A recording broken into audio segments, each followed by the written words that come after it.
kelas A1 NIM 2210501107.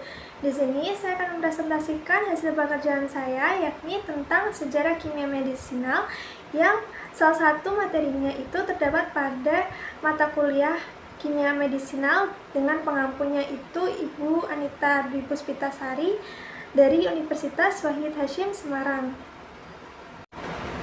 Sejarah kimia medisinal.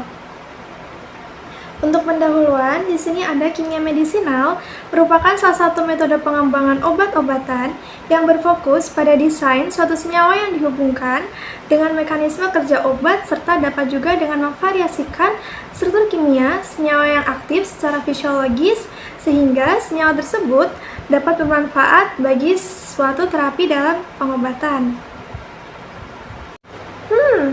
Apa ya obat yang pertama kali ditemukan? Nah, obat itu ditemukan pertama kali pada 5100 tahun yang lalu, teman-teman. Nah, dia itu ditemukan di buku catatan kuno tentang tanaman pensau yang ditulis oleh Raja Cina Shen Hung Chaang Chan. Nah, berikut ini adalah daftar obat-obatnya. Di sini ada obat Dicroa febrifuga. Akarnya itu dia mengandung alkaloid dan saat ini digunakan untuk mengatasi malaria dan demam. Selanjutnya ada ephedra sinica. Dia ini mengandung ephedrin, digunakan untuk stimulan jantung, pereda batuk dan asma. Untuk sekarang obat ini digunakan para atlet untuk mengubah lemak menjadi energi dan meningkatkan serabut otot. Selanjutnya ada akar Rauwolfia serpentina. Nah, obat ini digunakan oleh masyarakat Hindu kuno untuk terapi hipertensi dan insomnia yang mengandung reserpin atau obat antihipertensi. Selanjutnya ada Colchicum autumnale. Nah, obat ini ditemukan pada abad ke-6 oleh Alexander Thales untuk mengatasi nyeri sendi. Nah, pada abad ke-11 digunakan oleh Avicenna untuk terapi gout. Nah, pada saat itu, Benjamin Franklin mendengar bahwa ada obat yang bisa digunakan untuk meredakan radang sendi karena meningkatnya asam urat dalam tubuh.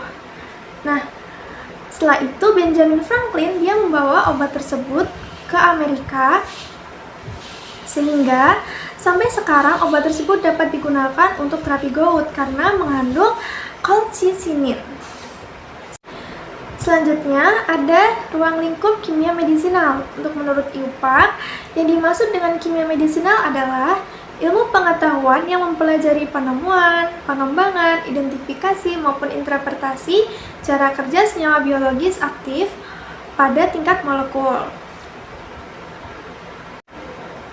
Namun, struktur kimia obat ini dapat mempengaruhi aktivitas suatu senyawa, baik secara in vitro maupun in vivo. Nah, ketika berinteraksi bisa menghasilkan sifat agonis, yakni kerja searah, atau sifat antagonis, kerja berlawanan arah, sehingga pada aktivitasnya dapat menghasilkan efek toksik pada aktivitas biologisnya. Itulah kenapa kita harus belajar kimia medisinal, supaya dapat mengetahui suatu struktur kimia obat tersebut.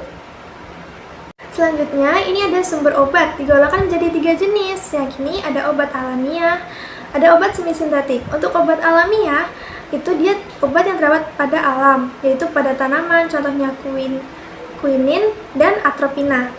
Pada hewan minyak ikan dan hormon serta mineral seperti belerang dan kalium bromida. Untuk obat semi-sintetik, ini adalah obat hasil sintetis yang bahan dasarnya berasal dari bahan obat yang terdapat di alam. Contohnya ada morfin yang disintesis menjadi kodein dan diosgenin disintesis menjadi progesteron. Selanjutnya ada obat sintetik, yakni obat yang bahan dasarnya tidak berkhasiat. Setelah disintesis akan didapatkan senyawa dengan khasiat farmakologis tertentu. Contohnya adalah obat-obatan golongan analgetik, antipiretik, paracetamol, dan antihistamin CTM. Berikut adalah daftar pustaka yang saya gunakan. Terima kasih untuk teman-teman sudah menonton, dan apabila saya ada salah kata mohon dimaafkan. Wassalamualaikum warahmatullahi wabarakatuh.